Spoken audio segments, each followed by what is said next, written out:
So I am Tarun, founder of Vidyakul. जो जो विद्याकुल है वो भारत का ऑनलाइन स्कूल है। जब मैं ये कहता हूँ कि भारत का online school, so we dealing with the state board kids from UP, Bihar and Gujarat.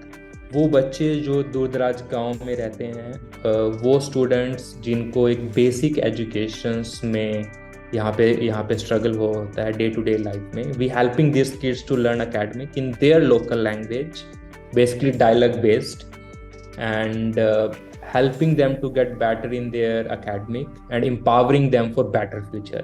We are on scale, uh, 1.5 million app download, 5 million subscriber base, and right now we are dealing around 7 to 8,000 leads in a day. So yeah, journey so far, it's going amazing. Being into sales, so our first goal is to deliver best content, and same time they deliver the best customer service or student service, आप यहाँ पे कह सकते हैं, because we are into education. So ये हमारे लिए सबसे important है. I think that was in 2021. जब हमने स्टार्ट किया तो in the early days we was using the in-house, because वो एक ऐसा टाइम होता है जब आपको अपनी इंटायर प्रोसेस को सेट करना होता है।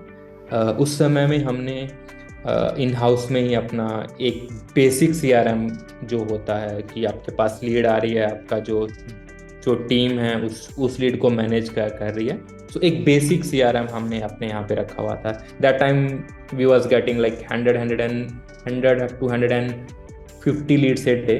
बट जैसे जैसे हम स्केल होते गए तो हमारे सामने काफ़ी चैलेंज आते गए कि हमें अपनी सपोर्ट को एक यूज़र के अकॉर्डिंग मॉडिफाई करना था, उसकी एक्टिविटीज़ को लेके आना था कि बच्चा हमारी ऐप पे क्या क्या एक्टिविटीज़ कर रहा है।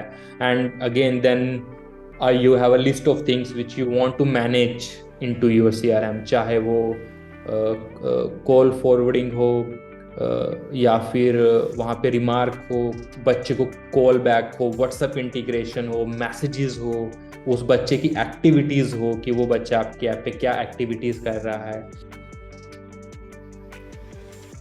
सो उसके लिए हमने काफ़ी 3-4 CRM हमने ट्राई किए, and finally we end up with the LeadScape. Two particular reason. One, because जितनी हमारी रिक्वायरमेंट थी वो मेरे को नहीं लगता कि कोई हो फुलफिल हो रही थी किसी के साथ।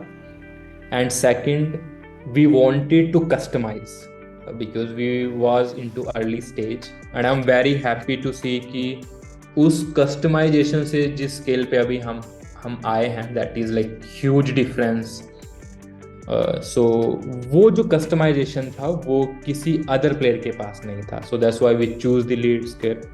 जो हमने एक्टिविटीज़ बेस पे कस्टमर की स्टेजेस बनाई हैं कि अगर वो ये एक्टिविटी करता है तो इस स्टेज में जाएगा, ये एक्टिविटी करता है तो इस स्टेज में जाएगा।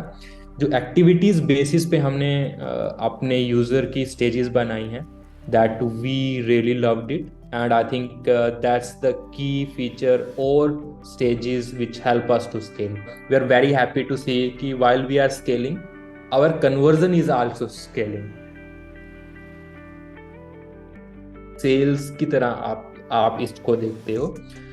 We use Leadscare as a product को refinement के लिए भी, because हमने अपनी यूज़र की सारी एक्टिविटीज़ जो यहाँ पे डाली हुई थी, we able to see it कि यूज़र कहाँ पे अटक रहा है और where they getting issues. So we able to improve our product, we able to improve our retention, we able to monitor कि बच्चा क्या क्या एक्टिविटीज़ कर रहा है और किन एक्टिविटीज से they becoming our actually power user. हमने अपने यूजर को स्टेजेस में डिवाइड किया है, who we need to call, why we need to call, what are the key pain point if you going to call, what they going to ask. So her stages पे हमने अपनी team को भी divide किया है कि कौन सी team किस स्टेज के यूजर को कॉल करेगी। So this help us to utilize the manpower in the right way. So we seen it कि 50% churn to reaching 10% churn only, almost 90% retention. It is very important for us to know it कि किसको call करना है और किसको automation पे WhatsApp की messaging ये सब करना है. So with the lead scare, our backend team able to manage it कि who we need to send the messages, who we need to send what kind of the messages, make sure they convert automatically rather than any human interaction happen.